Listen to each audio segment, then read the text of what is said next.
बिस्मिल्लाहिर्रहमानिर्रहीम। मेरा नाम अब्दुल रशीद है। मैं सुपीरियर ग्रुप ऑफ कॉलेजेस से आपसे मुखातब हूँ। हमारा आज का मौजू है सूरह हुजरात के मुंतखब मज़ामीन, आयत नंबर 6 से आयत नंबर 10 तक। आज हमारा जो लेक्चर है वो लेक्चर नंबर 5 है। आयत नंबर 6, बिस्मिल्लाहिर्रहमानिर्रहीम। या अय्युहल्लज़ीना आमनू इन जाअकुम फासिकुम बिनबइन फतबय्यनु अन तुसीबू कौमन बिजहालतिन फतुस्बिहू अला मा फ़अलतुम नादिमीन। तर्जमा: मोमनो, अगर कोई बदकिरदार तुम्हारे पास कोई खबर लेकर आए तो खूब तहकीक कर लिया करो, मुबादा कि किसी कौम को नादानी से नुकसान पहुंचा दो, फिर तुमको अपने किए पर नादिम होना पड़े। ये इस आयत का अज़ीज़ तलबा था तर्जमा। इस आयत में जो मज़ामीन बयान हुए हैं, मज़ामीन से पहले एक बात आप ज़हन में रखें कि आपको पहले भी मैंने बताया था कि आयत अगर किसी ख़ास वाक़े के बारे में नाज़िल होती है तो उसके लिए लफ्ज़ बोला जाता है शान नुज़ूल, कि ये आयत किस वजह से नाज़िल हुई। तो इस आयत का जो शान नुज़ूल है वो ये है कि हुज़ूर पाक सल्लल्लाहु अलैहि वसल्लम ने कबीला बनु मुस्तलिक वाले मुसलमान हुए तो उनसे ज़कात लेने के लिए हुज़ूर पाक सल्लल्लाहु अलैहि वसल्लम ने वलीद बिन उक़बा बिन अबी मुआइद, एक सहाबी हैं, उनको भेजा कि आप जाएं कबीला बनु मुस्तलिक से ज़कात लेके आए। जब वलीद बिन उक़बा उनके इलाके में पहुंचे तो किसी वजह से वो डर गए, तो अहले कबीला से मिले बगैर वो मदीना वापस आ गए और रसूल पाक सल्लल्लाहु अलैहि वसल्लम की खिदमत में आकर उन्होंने कहा कि या रसूल अल्लाह, उन्होंने ज़कात देने से इनकार कर दिया और मुझे कत्ल भी करना चाहते थे। इस बात पर हुजूर पाक सल्लल्लाहु अलैहि वसल्लम बहुत ज़्यादा नाराज़ हुए और आपने उनकी सरकूबी के लिए दस्ता भी रवाना किया। बाज़ रिवायात में है कि रवाना किया और बाज़ रिवायात में आता है कि आप मशवरा कर रहे थे कि जी रवाना करना चाहिए या नहीं। तो इसी दौरान कबीला बनु मुस्तलिक के जो सरदार थे हज़रत हारिस बिन ज़र्रार, उन तक भी ये इत्तला किसी न किसी तरीके से पहुंच गई। तो वो उम्मुल मोमिनीन हज़रत जुवैरिया रज़ियल्लाहु ताला अन्हा के वालिद हैं हारिस बिन ज़र्रार। तो वो हुजूर पाक सल्लल्लाहु अलैहि वसल्लम के पास आए। उन्होंने आकर कहा कि या रसूल अल्लाह, हमने तो वलीद को देखा ही नहीं, अभी वलीद तो हमारे पास आए नहीं है, हम तो पक्के से जो मुसलमान हैं, हम ज़कात से इनकार क्यों करेंगे, लिहाजा हमारे खिलाफ आप कोई कार्रवाई न करें, हम ज़कात देने को तैयार हैं। तो ये था इस आयत का शान नुज़ूल। अब इस आयत की मद को मद्देनजर रखते हुए इसमें क्या क्या मज़ामीन बयान हुए हैं वो ये है कि सबसे पहले खबर पर अमल करने में एहतियात करनी चाहिए। या अय्युहल्लज़ीना आमनू इन जाअकुम फासिकुम बिनबइन फतबय्यनु, इसमें इस बात की तरफ इशारा कर दिया कि तुम्हारे पास जब जो भी कोई खबर पहुंचती है, कोई इत्तला तुम्हारे तक आती है, तो सबसे पहले आप उसकी तहकीक करें। कहीं ऐसा ना हो कि आप जल्दबाजी में खबर सुनते ही कोई एक्शन लें, कोई फैसला करें और बाद में जब खबर का पता चले कि खबर इस तरह नहीं थी, दूसरी तरह थी, तो फिर आपको निदामत परेशानी हो। फतुस्बिहू अला मा फ़अलतुम नादिमीन, कि ऐसा ना हो कि आपको अपने किए हुए अमल पे निदामत इख्तियार करनी पड़े। इसीलिए बेहतर यह है कि जो भी आपके पास खबर आए उस खबर पर अमल करने से पहले उसको एहतियात के साथ उसकी जांच परख कर लेनी चाहिए।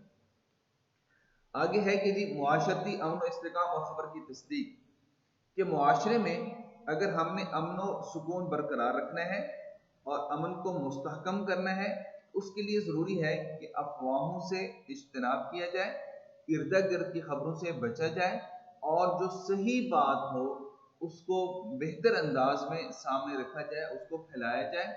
और जो झूठी खबरें हैं या लड़ाई झगड़े या फसादात की जो बातें होती हैं उनके साथ उनको इज्तनाब किया जाए और उनकी जो है सरकूबी की जाए। आगे खबर और मुखबिर की तहकीक, फतबय्यनु, कि तुम उसकी तहकीक करो कि जो खबर तुम्हारे पास आई है क्या वो खबर भी सही है या नहीं। दूसरा, जो खबर दे रहा है जिसको मुखबिर कहा जाता है, कि क्या वो मुखबिर की जो बात है वो भी सही, मुखबिर सही है कि नहीं। कहीं ऐसा ना हो जो खबर दे रहा है वो झूठा हो, कहीं ऐसा ना हो कि जो खबर दे रहा है वो अपनी ज़ाती मफादात के लिए खबर को तोड़ मोड़ के पेश कर रहा हो। और आज के जदीद दौर में हम सारे लोग इसमें मुलविस हैं कि आप देख लें कि हम एक बात सुनते हैं या सोशल मीडिया के ऊपर हम देखते हैं کوئی چیز ہمارے سامنے نظر آ گئی، بغیر تحقیق کے ہم اس کو آگے شیئر کر دیتے ہیں. ہم یہ نہیں دیکھتے کہ شیئر کرنے والا کون ہے، پہلے سے یہ خبر دینے والا کون ہے، اس کے اثرات کیا ہوں گے، اس کے نتائج کیا ہوں گے. حضور پاک صلی اللہ علیہ وسلم نے فرمایا کفا بالمرء کذبا ان یحدث بکل ما سمع، آدمی کے جھوٹا ہونے کے لیے اتنا ہی کافی ہے کہ جو بات سنے بغیر تحقیق کے اس کو آگے بیان کرنا شروع کر دے، اس کو پھیلانا شروع کر دے. تو یہ آیت نمبر 6 کے جو مین مضامین تھے وہ یہی تھے کہ خبر پر عمل کرنے میں احتیاط کی جائے، معاشرتی امن و استحکام اور خبر کی تصدیق کی جائے، خبر اور مخبر کی تحقیق کی جائے کہ وہ کس لیول کے تھے. جی آیت نمبر 7-8 وَاعْلَمُوا أَنَّ فِيكُمْ رَسُولَ اللَّهِ لَوْ يُطِيعُكُمْ فِي كَثِيرٍ مِّنَ الْأَمْرِ لَعَنِتُّمْ وَلَٰكِنَّ اللَّهَ حَبَّبَ إِلَيْكُمُ الْإِيمَانَ وَزَيَّنَهُ فِي قُلُوبِكُمْ وَكَرَّهَ إِلَيْكُمُ الْكُفْرَ وَالْفُسُوقَ وَالْعِصْيَانَ أُولَٰئِكَ هُمُ الرَّاشِدُونَ فَضْلًا مِّنَ اللَّهِ وَنِعْمَةً وَاللَّهُ عَلِيمٌ حَكِيمٌ.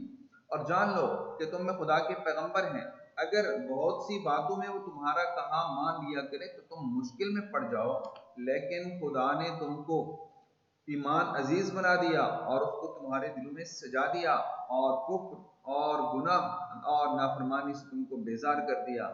یہی لوگ راہ ہدایت پر ہیں خدا کے فضل سے اور احسان سے، اور خدا جاننے والا ہے اور حکمت والا ہے. یہ اس آیت کا ترجمہ تھا. اس آیت کے اندر جو کچھ بیان ہوا وہ یہ ہے کہ حضور پاک صلی اللہ علیہ وسلم کی اطاعت کی تاکید کی گئی ہے کہ جب تمہارے اندر اللہ کا ایک مضمون، اللہ کے ایک نبی جو ہے وہ موجود ہے تو اس کی بات کو سنتے ہوئے اس کی بات کو مانیں، بجائے اس کے کہ آپ اپنے مشورے دیں، اپنی رائے پیش کریں نبی کے سامنے. کیونکہ بنو مستلق میں جب حضرت ولید بن عقبہ کی بات آئی تو صحابہ نے مشورہ دیا کہ یا رسول اللہ، چونکہ انہوں نے دین کے بہت بڑے امر کا، دین کے بہت بڑے حکم کا انکار کیا ہے، لہٰذا ان کے خلاف ہمیں ایکشن لینا چاہیے، ان کے خلاف ہمیں جہاد کرنا چاہیے. اگر حضور جیسے حضور نے بعض بات میں آپ دستہ روانہ کر دیا، اگر روانہ کر دیا اور وہاں جا کے لڑائی ہو جاتی تو ظاہر ہے کہ اس کے اندر مسلمانوں کو پریشانی ہوتی اور رسول پاک صلی اللہ علیہ وسلم کو پریشانی ہوتی.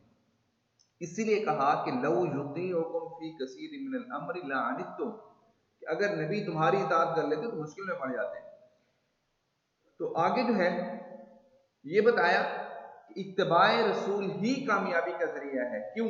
اس لیے کہ رسول پاک صلی اللہ علیہ وسلم کی جو شخصیت ہے وہ ایسی شخصیت ہے کہ آپ کا ہر حکم، آپ کی ہر منشا جو ہے وہ اللہ تعالیٰ کے احکامات کے مطابق ہوتی ہے، اور آپ صلی اللہ علیہ وسلم اللہ کے مشورے کے مطابق چلتے ہیں. اور چونکہ اللہ تعالیٰ نے صحابہ سے مشورے کا بھی حکم دیا اور صحابہ سے بھی حضور پاک مشورہ لیتے تھے، تو اسی لیے یہاں پر یہ بتا دیا گیا کہ مسلمانوں کو حضور پاک صلی اللہ علیہ وسلم کی اتباع ہر صورت کرنی چاہیے. اسی میں ہی بھلائی ہے. اپنے جذبات اور خواہشات کے اظہار میں انسان کو نرمی اختیار کرنی چاہیے. یعنی کہ رسول پاک صلی اللہ علیہ وسلم کا حکم جب سامنے آ جائے تو انسان کو اپنی خواہشات کو چھوڑ دینا چاہیے، اپنی خواہشات کو قربان کر دینا چاہیے، اور رسول پاک صلی اللہ علیہ وسلم کی ہر بات کو ماننا ضروری ہے. لیکن یہ ضروری نہیں ہے کہ اللہ کے نبی بھی ہمارے ہر مشورے کو مانے اور ہماری ہر بات کو مانے اور اس پہ عمل کرے. دلوں کو ایمان سے مزین کرنا. اس آیت میں وَلَٰكِنَّ اللَّهَ حَبَّبَ إِلَيْكُمُ الْإِيمَانَ وَزَيَّنَهُ فِي قُلُوبِكُمْ. صحابہ کے بارے میں یہ ارشاد فرمایا کہ اللہ تعالیٰ نے تمہارے دل میں کو ایمان سے مزین کر دیا، یعنی کہ تمہارے دلوں کے اندر ایمان کو ہی ڈال دیا. تمہارے دلوں میں ایمان موجزن ہے. انسان کا دل کسی چیز کی طرف مائل ہوتا ہے تو اللہ تعالیٰ نے فرما دیا کہ تمہارا دل ایمان کی طرف مائل ہے، کہ میں نے تمہارے دل کے اندر ایمان ہی ڈال دیا ہے.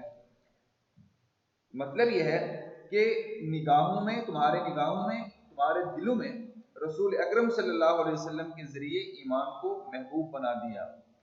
وَكَرَّهَ إِلَيْكُمُ الْكُفْرَ وَالْفُسُوقَ وَالْعِصْيَانَ، اور کفر اور فسق اور عصیان کو ناپسندیدہ بنا دیا.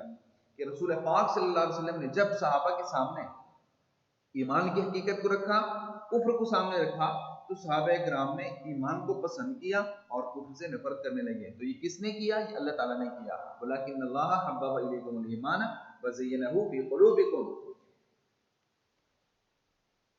آگے वकर्रह इलैकुमुल कुफ्र वल फुसूक वल इस्यान, तीन नापसंदीदा चीजों का जिक्र किया जो इंसान के अंदर होती हैं।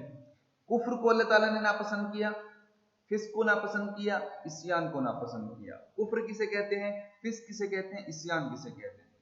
कुफ्र कहते हैं कि अल्लाह ताला की खुदाई का इनकार करते हुए अल्लाह ताला के तमाम अहकामात को तोड़ देना, अल्लाह ताला के अहकामात को न मानना, वाज़ेह खुल्म खुला ऐलान करना कि हम खुदा को नहीं मानते या उसकी बात को नहीं मानते या उसके रसूल को नहीं मानते, ये कुफ्र है।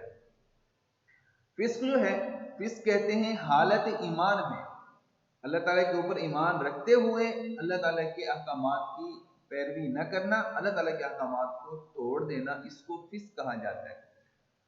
इस्यान नाफरमानी के माने में आते हैं, लेकिन यहाँ पे हुजूर पाक सल्लल्लाहु अलैहि वसल्लम की नाफरमानी मुराद है कि तुम्हारे दिलों में अल्लाह ताला ने कुफ्र को भी नापसंद कर दिया, तुम्हारे दिलों से फिस्क को भी अल्लाह ताला ने निकाल दिया, तुम्हारे दिलों से अल्लाह ताला ने इस्यान यानी नाफरमानी को भी निकाल दिया।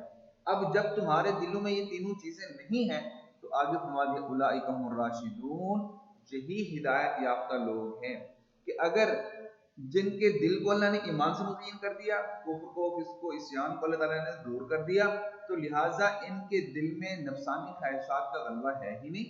इसीलिए हुजूर पाक सल्लल्लाहु अलैहि वसल्लम ने फरमाया कि अस्हाबी का नुजूम, मेरे सहाबा सितारों की मानद हैं, फबअय्यिहिम इक्तदयतुम, तुम जिसकी पैरवी करोगे हिदायत पे चले जाओगे। क्यों क्यों इसको सितारों से तशबीह दी? सितारों से तशबीह इसलिए दी कि साबका दौर में जब दौर जदीद नहीं था तो लोग रात को सफर करते थे और सितारों से रास्ते तलाश करते थे। तो हुजूर पाक सल्लल्लाहु अलैहि वसल्लम ने उस दौर की मिसाल दी कि तुमने अगर सही सिमत में जाना है तो मेरे जिस सहाबी की भी पैरवी करोगे, मेरे जिस सहाबी की भी इत्तिबा करोगे, तुम सीधे रास्ते पे पहुंच जाओगे, तुम्हें जन्नत तक ये पहुंचा के ठहराएंगे। ये थे इस आयत के मज़ामीन। आयत नंबर 9 और 10, वइन ताइफतान मिनल मुमिनीन इक़्ततलू फ़अस्लिहू बैनहुमा फ़इन बग़त इहदाहुमा अला अल-उख़रा फ़क़ातिलू अल्लती तबग़ी हत्ता तफ़ी इला अम्रिल्लाह फ़इन फ़ात फ़अस्लिहू बैनहुमा बिल-अदल वअक़सितू इन्नल्लाहा युहिब्बुल मुक़सितीन इन्नमल मुमिनूना इख़्वा फ़अस्लिहू बैन अख़वैकुम वत्तक़ुल्लाह लअल्लकुम तुरहमून। और अगर मोमिनों में से कोई दो फरीक, दो गिरोह आपस में लड़ पड़े तो उनमें सुलह करा दो, और अगर एक फरीक दूसरे पर ज्यादती करे तो ज्यादती करने वाले से लड़ो यहाँ तक कि वो खुदा के हुक्म की तरफ रुजू लाए। बस जब वो रुजू लाए तो दोनों फरीक में मसावात के साथ सुलह करा दो और इंसाफ से काम लो कि खुदा इंसाफ करने वालों को पसंद करता है। मोमिन तो आपस में भाई भाई हैं, तो अपने दो भाइयों में सुलह करा दिया करो, खुदा से डरते रहो ताकि तुम पर रहमत की जाए। ये इस आयत का तर्जुमा था। इसकी जो मज़ामीन है, सबसे पहले मुआशरे की तामीर के उसूल कि जी मुआशरे में इंसान कैसे रहेगा। मुआशरती तरक्की के लिए इंसान को अल्लाह ताला के, मुसलमानों को अल्लाह ताला के और रसूल पाक सल्लल्लाहु अलैहि वसल्लम के अहकामात पे अमल करने का हुक्म दिया गया। और दूसरी बात यह है कि मुआशरे की तामीर और तरक्की इसी में है कि आपस में लड़ाई झगड़ों से दूर रहें, ना ही खुद लड़ाई करें और ना ही दूसरे लोगों को इस फेल में मुलव्वस होने दें। अगर लोग आपस में लड़ पड़े तो जरूरी है कि उनको रोका जाए, उनकी इस्लाह की कोशिश की जाए। हुजूर पाक सल्लल्लाहु अलैहि वसल्लम ने इस बारे में वाज़ेह हदीस में बयान फरमा दिया कि मर रआ मिनकुम मुनकरन फल्युग़य्यिरहु बियदिही, तुम में से जो बंदा भी किसी बुराई को देखे फल्युग़य्यिरहु बियदिही, उसको अपने हाथ की ताकत से रोक के, यानी खुद आगे बढ़ के उसको रोके। फ़इन लम यस्तति', अगर इसकी ताकत नहीं रखता फ़बिलिसानी, तो जुबान की ताकत इस्तेमाल करे, जुबान से उसको रोके। और अगर इसकी भी ताकत नहीं रखता फ़इन लम यस्तति' फ़बिक़ल्बी, तो अपने दिल में इसको बुरा समझे। लेकिन आगे ये बता दिया वज़ालिका अज़ाफ़ुल ईमान, ये ईमान का आखिरी दर्जा है कि इंसान दिल में बुरा समझे। गोया 3 दर्जे हैं ईमान के। सबसे पहले कि इंसान बुराई को देखे उसको हाथ से रोके, बुराई को देखे उसको जुबान से रोके, बुराई को देखे तो उससे किनारा कशी इख्तियार कर ले, दिल में उसको बुरा समझे। तो गोया अल्लाह ताला ने खुद भी, हुजूर पाक सल्लल्लाहु अलैहि वसल्लम ने भी दोनों चीज़ों में मुसलमानों को ये रहनुमाई फरमाई है कि मुआशरे की तामीर में उसूल ये है कि लड़ाई झगड़े से इज्तनाब किया जाए। इस्लाह बैनुल मुस्लिमीन, यहाँ इन ताइफतानी मिनल मुमिनीन, मुसलमानों के बारे में बयान किया गया कि मुसलमानों की इस्लाह करनी चाहिए। अगर मुसलमानों के दरमियान इख्तिलाफ पैदा हो भी जाए तो अस्लिहू बैनहुमा, उनके दरमियान सुलह करा देना जरूरी है। گویا اس آیت میں اللہ تعالیٰ نے یہ بتا دیا کہ ہر محلے میں ایک اصلاحی کمیٹی ہونی چاہیے جو لوگوں کے باہمی معاملات کو سنے اور ان کے فیصلے کرے۔ تو گویا اصلاح بین المسلمین کا یہاں پہ اللہ تعالیٰ نے ہمیں درس دیا ہے۔ اصلاح پوری ملت اسلامیہ کی ذمہ داری ہے۔ یہاں جیسے میں نے پہلے حدیث بیان کی ہے کہ امت مسلمہ کا ہر فرد جو ہے اس کی یہ ذمہ داری ہے کہ جب بھی جہاں بھی برائی دیکھے اس کو اس کی اصلاح کی کوشش کرے، اس کو روکنے کی کوشش کرے، اور جو دوست احباب ہیں ان کو اپنے ساتھ شامل کر کے جتنے بھی انسان کے پاس طاقت ہے اس کو روکے۔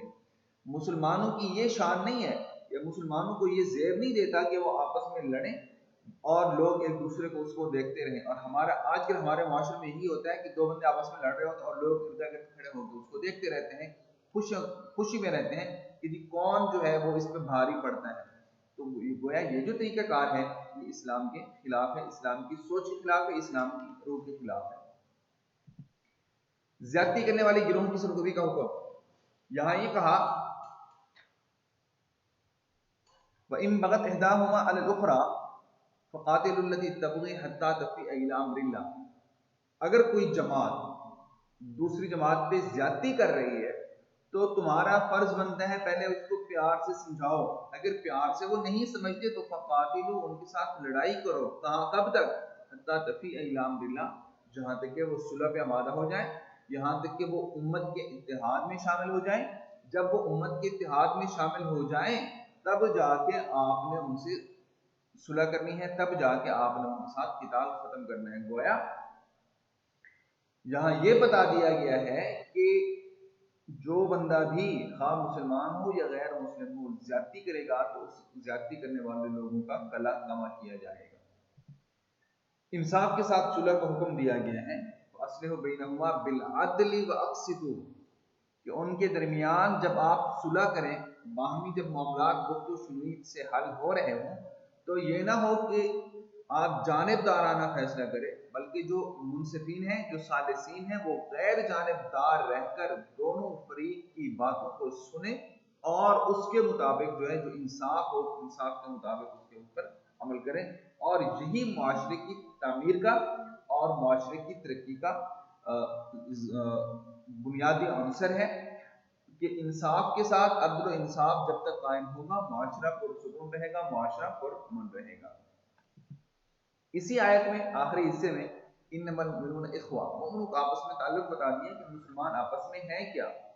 مسلمانوں کا جو تعلق آپس میں ہے وہ انتہائی عظیم اور مقدس ہے، اور وہ ہے بھائی چارہ، بھائی بندی۔ انما المؤمنون اخوہ، تمام مسلمان آپس میں بھائی بھائی ہیں، اور بھائی بھائی جو ہیں وہ آپس میں لڑائی نہیں کرتے۔ اگر خدا نہ خواستہ بھائی بھائی آپس میں لڑ بھی پڑے تو والدین، دوست احباب، قبیلے والے آگے فوراً ان کو منانے کی کوشش کرتے ہیں۔ تو یہاں بھی اللہ تعالیٰ نے یہی فرما دیا کہ جتنے بھی مسلمان ہیں بھائی بھائی ہیں، تو اگر یہ بھائی آپس میں لڑ پڑے تو دیگر جو لوگ ہیں، جو عمائدین ہیں، جو بڑے لوگ ہیں، جو سرکردہ لوگ ہیں، ان کا فرض بنتا ہے کہ ان کے درمیان صلح کی کوشش کریں۔ اللہ تعالیٰ نے اہل ایمان کی صفت یہ بیان فرمائی کہ رحماء بینہم، مومن جو ہیں وہ آپس میں رحم دل ہیں، مومن کبھی کسی کے بارے میں غلط سوچ ہی نہیں سکتا۔ دوسری جگہ یہ ارشاد فرمایا کہ والمؤمنون والمؤمنات بعضهم اولیاء بعض، مومن ایک دوسرے کے مددگار ہیں، ایک دوسرے کے خیر خواہ ہیں۔ جب مومن ایک دوسرے کے خیر خواہ ہیں تو مومن کبھی برداشت نہیں کرے گا ایک مومن دوسرے مومن سے، ایک مسلمان دوسرے مسلمان سے لڑتا رہے۔ اور حضور پاک صلی اللہ علیہ وسلم نے تو واضح فرما دیا کہ لا یؤمن احدکم حتی یحب لاخیہ ما یحب لنفسہ، تم میں سے کوئی بندہ اس وقت تک مومن نہیں ہو سکتا کہ جو اپنے لیے پسند کرے اپنے بھائی کے لیے وہ پسند نہ کرے۔ یعنی ایمان کی تکمیل کا معیار جو ہے وہ یہ ہے کہ جو آپ اپنے لیے پسند کر رہے ہیں دوسرے مسلمان بھائی کے لیے بھی آپ وہی پسند کریں۔ دوسری حدیث میں آپ صلی اللہ علیہ وسلم نے فرمایا کہ مسلمان مسلمان کا بھائی ہے کہ نہ ہی اس پر ظلم کرتا ہے نہ اسے ظالم کے سپرد کرتا ہے، اور جو مسلمان اپنے مسلمان بھائی کی مدد میں لگا رہتا ہے اللہ تعالیٰ اس کی مدد میں لگا رہتا ہے۔ واللہ فی عون العبد ما کان العبد فی عون اخیہ۔ تو گویا دوسری حدیث میں آپ صلی اللہ علیہ وسلم نے فرمایا المؤمنون کجسد واحد، تمام مسلمان ایک جسم کی طرح ہیں، ان اشتکا عینہ اشتکا کلہ، اگر آنکھ میں تکلیف ہوتی ہے पूरा बदन, पूरी बॉडी जो है उसको फील करती है। वन इश्तका रासो इश्तका कुल्लू, और अगर सर में पेन होता है तो पूरी बॉडी उसको डिस्टर्ब हो जाती है, उसको महसूस करती है। तो गोया यहाँ ये दर्स हमें दिया जा रहा है कि मुसलमान कोई भी फर्द वाहिद अगर तकलीफ में हो तो पूरी उम्मत मुस्लिमा को उसके लिए तड़प जाना चाहिए। तो लिहाजा इस आयत की रोशनी में अखुवत के इस्लामी तकाजे हैं वो ये है कि किसी के मुताल्लिक बदगुमानी न की जाए, किसी की गिबत या बहुतान तराशी न की जाए, बुरे नाम न रखे जाए, मुसलमानों के दुख दर्द में शिरकत की जाए, अखुवत को फरोग दिया जाए, और अखुवत को फरोग देने वाली जो चीज़ें हैं, जो अक़दार हैं, कुर्बानी है, इसार है, खिदमत खल्क है, रवादारी है, वसअत नज़री है, इन पर अमल किया जाए। और इसके मुकाबले में जो अखुवत को कमज़ोर करने वाले बुरे अमाल हैं जिनको हम रज़ाइल अखलाक बोलते हैं, हसद है, खुद गर्जी है, बुग़्ज़ है, गुस्सा है, गाली गलौज है, बदगुमानी है, इनसे इज्तनाब किया जाए, इनसे परहेज़ किया जाए। तो अज़ीज़ तालबा, ये था हमारा आज का मौजू। आयत नंबर 6 से आयत नंबर 10 का जो मुंतखब मज़ामीन थे उनके बारे में हमने डिस्कस किए। आप दोस्तों को अगर कोई मसला हो, कोई चीज़ समझ ना आ रही हो, तो आप मेरे दिए हुए नंबर पे आप मुझसे रब्ता कर सकते हैं। अपना ख्याल रखिएगा। अल्लाह हाफ़िज़।